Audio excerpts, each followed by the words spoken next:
What's the most Gen X thing you've ever done? I had a boyfriend who won me over by being able to fit an entire N64 in the pocket of his JNCOs. This is the criteria I use to this very day to determine if I like someone or not. I can't do that, cause I don't have an N64, but I can fit 2 packs of Oreos per pocket in my jeans. I don't even know what happened to Junko, it just stopped existing. It died on the way back to its home planet. I pretended to go to the library, but went to the arcade instead, but I had previously spent hours pounding nickels with a hammer until they were the diameter of a quarter. My mom calls it the library. Poking my fingers through the holes in the knees of my jeans while watching MTV and talking to my friend on my landline phone in my room that was plugged to the base in the kitchen, discussing Northeast's games and how Pearl Jam got to the White House to meet Bill Clinton. I made an entire cassette full of farts using my tape recorder with my friend. Lol, this is awesome. Yes, I did this. We also farted over songs at strategic points. Good times. LMAO. My cousin and I used to do this. We would carry the recorder with us everywhere. When it was time for a fart, we'd signal each other, go somewhere discreet, give a radio introduction, then give a post-fart analysis. Good times. Starter jackets. Starter jackets everywhere. All my friends had starter jackets, but I had to be different. So I got myself a triple fat goose. I had skinny legs, and that thing came down to mid-thigh. I looked like a black poof with 2 sticks holding it up. Early life, went to a NKOTB concert wearing a puff paint, neon sweatshirt that I made myself. My bangs were an extra tall wave that night, must have been a storm a-brewing on the back of my head. Later, pencil thin brows, bejeweled bra under a wife beater, BB necklace, lunchbox purse riding down the road listening to Sublime, and flagpole sitter, while avoiding writing out double-spaced history definitions in my Trapper Keeper. It was cool cause it was vintage lol. You just described 12-year-old me to a T. I had forgotten about puffy paint until just now. Snuck out of town and drove into the city to see Sonic Youth play while I was still in high school. Friends and I ditched a Model UN conference to see Social Distortion. Cost our school their first delegation award. You made the right choice. Frick yeah, Social D. Nothing. Doing stuff is lame. Shrugs while leaning against a wall. This is actually one of the best Gen X answers here.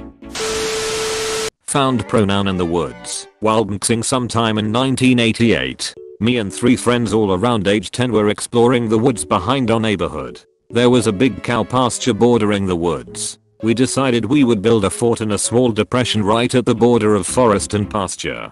Turns out, this depression had been used previously. Wrapped in a blue members only jacket we found the Motherlode, Hustler, Penthouse, and Barely Legal. It changed everything. The world changed overnight.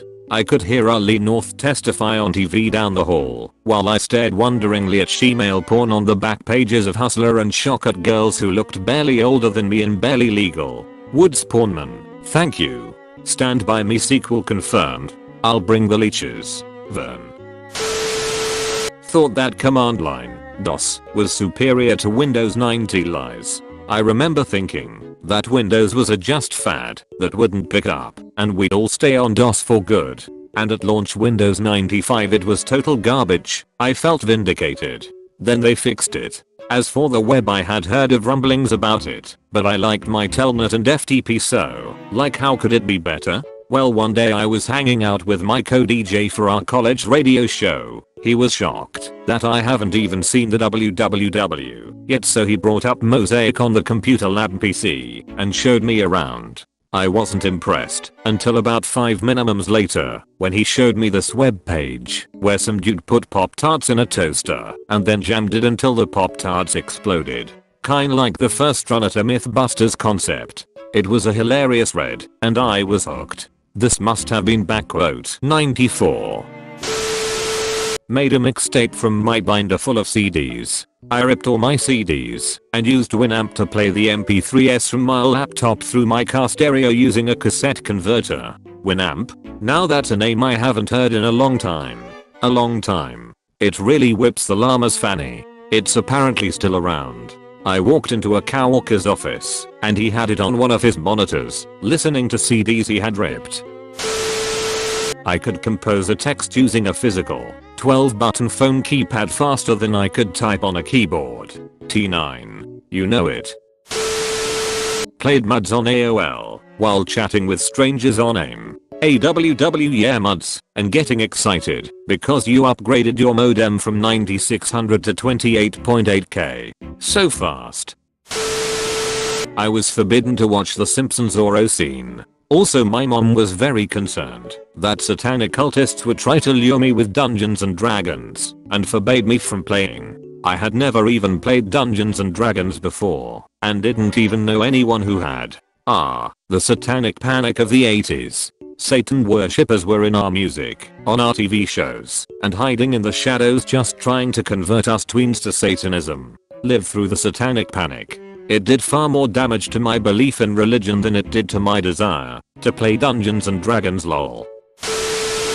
Stayed up all night on my 15th birthday playing Zork on my brother's Commodore 64. We were visiting, and I didn't have a computer at home, while listening to Madonna's Like a Virgin tape, my actually birthday present. That part of the novel Ready Player One really spoke to me. My husband was all excited last week because he found a way to get Zork on his iPhone. Tried to get our kids engaged with it, and they had absolutely no interest. I imagine that was quite the ride. The glory of finding an old joy followed swiftly by the pain of not being able to share it with the ones he loves.